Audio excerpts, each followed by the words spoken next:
بقولك لو انت عندك بلح اسمر ومحتاره تعملي بيه ايه، بلح اسمر اهوت لو اولادك ما بيحبوهوش او لو انت محتاره تعملي بيه ايه، تعالي بقى كده. طبعا كل ست بيت اكيد يعني مطبخك ما بيخلاش بقى من الدقيق. شويه دقيق كده صغيرين، حوالي نص كيلو او كيلو لو انت حابه يعني تكتري الكميه. نص كيلو من الدقيق وتحط عليه ذره ملح ومعلقه سكر وشويه ميه بقى ايه وحبه ونص معلقه خميره. والميه بقى طبعا ايه على حسب ما يتشرب الدقيق. وتروحي بقى عجناها كده زي ما انا عملتها دلوقتي ووضبتها اهوت وظبطتها واركنها. ويا دوبك بقى كده ايه هخش على البلح اللي معايا الديوان ده. قلنا البلح الاسمر لو اولادك ما بيحبوهوش او يعني بتجيبيهم تاكلوش كتير وكده او متوفر عندك بقى ومش عايزاه يترمي ولا حاجه، هجيبه بقى اهوت هوضبه كده وامسكه اهرسه وادعكه بقى بمعلقه سمنه كده واظبطه. ونقعد بقى كده ايه واحشي الفطير دوت بيه. وتعالي بقى هوريكي هنفرده ازاي وهنحشيه ازاي دلوقتي مع بعض. السلام عليكم ورحمه الله وبركاته. ازيكم عاملين ايه؟ يا رب تكونوا بخير وفي احسن حال. تعالوا بقى دلوقتي هنعمل كده ايه حاجه كده زي فطيره بقى كده او قرص من الكويزه اللي كنا بنعملها سوا. هنعمل بقى فطيره كده خفيفه وبسيطه كده للعشاء او للفطار او لو انت محتاره في اي وقت تعمليها. ما بتتكلفش اي حاجه خالص، يا دوبك شويه ملح اهم حطيتهم. هحط كمان كده بس ايه معلقتين سكر كبار، شويه ملح صغيرين وحطيت معلقتين سكر كبار. وهنزل بقى كده بشويه ميه، الميه ديت لازم تكون دافيه. حطيت بقى حبه ميه كده بقى عليهم. واحط طبعا إيه هحط خميره بس الخميره مش هكترها، نص معلقه كده ايه خميره صغيره. ما تكترش الخميره بتاعتها لان انا مش عاوزاها تخمر قوي يعني معايا، يعني عايزاها براحتها كده. هنشتغل فيها واحده واحده. هوريكي دلوقتي هنعمل فيها ايه.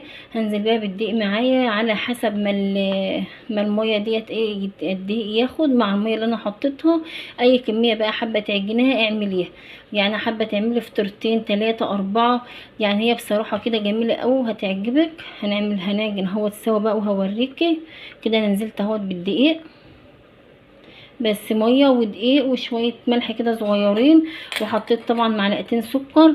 ومش بتحتاج اي حاجه خالص، كلها حاجات بسيطه هيت وموجوده. يعني اي ما هتخشي تلاقي الحاجه موجوده عندك طبعا في مطبخك. الدقيق موجود على طول. الميه طبعا عارفين ما فيش اكتر منها عندنا. وادي شويه ملح وشويه سكر. ونعجن الفطيره العادي خالص اهو. هلمها بس كده ايه وارجع لكم علشان ما اطولش عليكم ايه وانا بعملها بس في العجن. هنا بقى كنت كده خلاص خلصت العجينه بتاعتي اهيت بقى لتيتها كده كويس قوي. شايفه القوام بتاعها عامل ازاي؟ زي ما بتعجني الفطير العادي خالص. هنلمها بس بقى كده ايه بنقطه زيت بس كده كمان على الوش اهي وخلاص. مش هحط لها اكتر من كده. يلا بقى هلمها كده بايدي بقى كويس واسيبها بقى يعني ايه مش هسيبها يعني انها تخمر قوي. وعين بقى الخميره بتاعتي والم الدنيا كده. وتعالوا نشوف هنعمل لها الحشوه اللي هنعملها بيها ايه. عندي بقى بلح اسمر اهوت. حبيت بقى احشي بيه الفطير اللي هعمله النهارده. ما يعني انت لو حابه تعمليه ساده عادي اعمليه، وبس انا حبيت بقى عندي بلح اسمر وكده قلت بقى ايه نحشيه بالبلح الاسمر. قشرت كده شويه اهوت ونضفتهم بقى. همسكهم اهرسهم دلوقتي. ويا دوبك ايه هقعد اشتغل على طول في العجينه بتاعتي. يا دوبك قشرت البلح وههرسه واقعد بقى ايه اشتغل في العجينه. انا زي ما قلت لك مش عايزاها تخمر في الاول كتير، يا دوبك على ما اشتغل فيها واحشيها بقى واوضبها واركنها بقى إيه تخمر براحتها وبعدين نسويها. يلا بقى بينا نهرس ههرس البلح. ونقعد على طول بقى نشتغل في الفطير على طول. كده خلاص زي ما قلت لك ان مش عايزاه يخمر في الاول خالص. يا دوبك قطعت البلح وظبطته كده وهرسته وجيت قطعت العجينه اهوت على طول. كوروها بقى كبيره صغيره زي ما تحبي. هقطعها الاول كلها مره واحده كده واسيبها ونبدا نشتغل ايه في الخليط.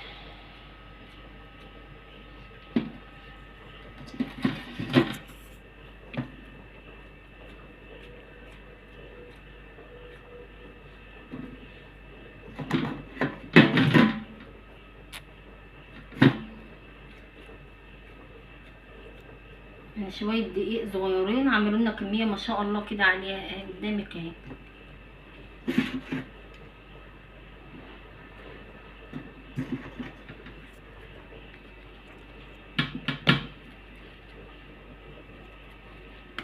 بس كده.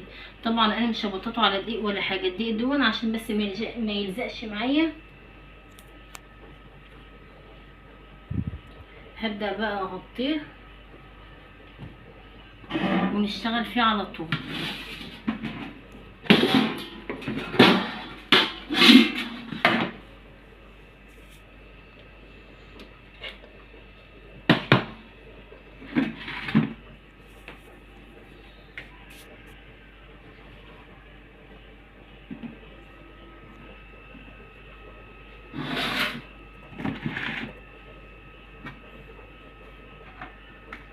هحط نقطه زيت كده وابدا ابطط عليها عشان تفرد معايا العجينه، تبقى سهله وتتفرد معايا على طول.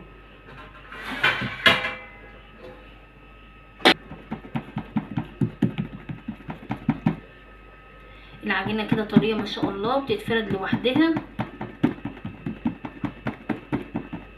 بكل سهوله، هي بتتفرد معاكي كده بكل سهوله.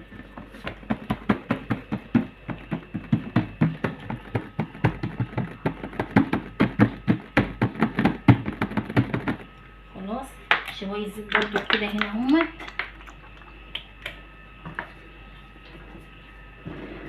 لازم تحط زيت، الزيت بقى او السمنه، فانا ما عنديش يعني السمنه متوفره دلوقتي فحطيت شويه زيت كده.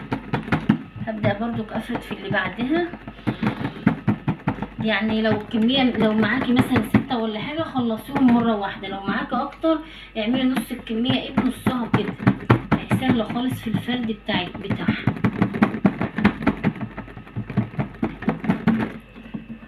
خلاص وارجع اخد غيره، اخد اللي انا عاملاه طبعا الاول.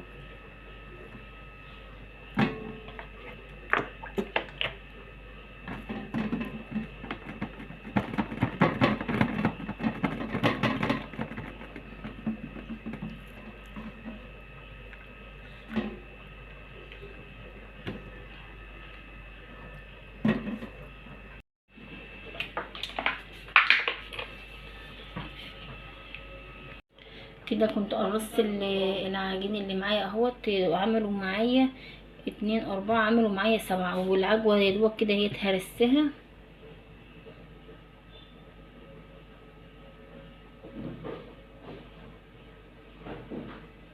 خلاص كده بقى مش هسيبه يخمر طبعا، هنبدأ نشتغل بقى فيه كده ايه على طول. بفرده بقى على زيت وبحطه على صينيه تانية كده يكون عليها زيت اهو زي ما انت شايفه كده اهو. بفرده بقى خالص، بيتفرد معايا سهل، لما بيتفرد بايدك كده على طول بيتفرد معاكي، بيكون سهل معاكي وبتفردي بايدك كده على طول. كده خلاص بقى فردتهم ووضبتهم بقى وهرست العجوه. هشيلها بقى يا دوبك هحشيها واحط الحشو فيه بقى واسيبه يخمر معايا شويه، وارجع ايه احطه بقى في الفرن واسويه، وارجع اوريهولكم بعد ما يطلع من الفرن. ده طبعا عشاء بسيط لو انت محتاره او في اي وقت طبعا ما انتش عايزه تعملي اكل ولا حاجه، هتعملي الاكل باي حشوه طبعا انت عايزاه، مش شرط تكون بالبلح الاسمر ولا حاجه. خلاص بقى كده كنت حشيتها بالاهوت، هنبدا بقى كده نلفها.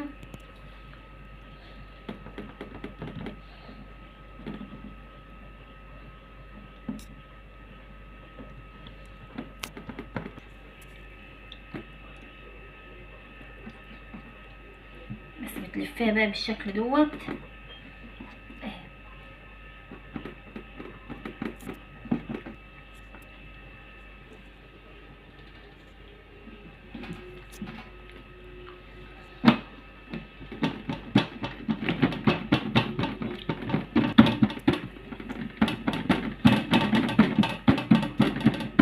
ببدأ بقى افردها، بتتفرد معاكي خالص، هي بتبقى رقنقه خالص اهي. نحشيها بقى تاني.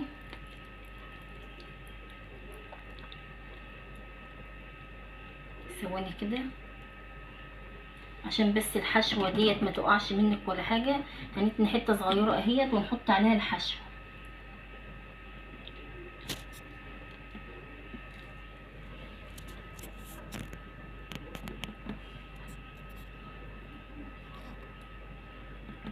نبدأ بقى نتنيها كده من الجنب ده.